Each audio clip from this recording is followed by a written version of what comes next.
On parle de plus en plus de santé mentale, mais demander de l'aide reste difficile et les troubles mentaux font encore peur. Beaucoup de fausses idées circulent. Ce que je vis n'est pas si grave. D'autres ont de plus gros problèmes que moi. Or, ta situation mérite d'être prise en compte.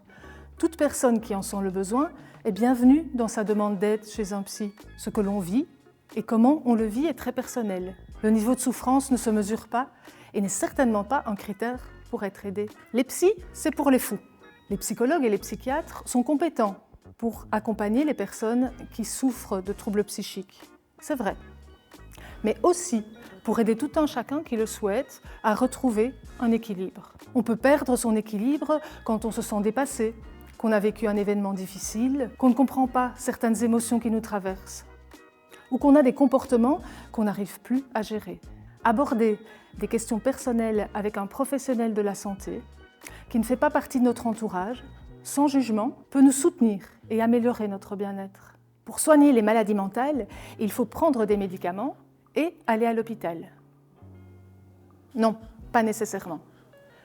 Quand on souffre d'un trouble mental, une prise en charge spécifique est nécessaire.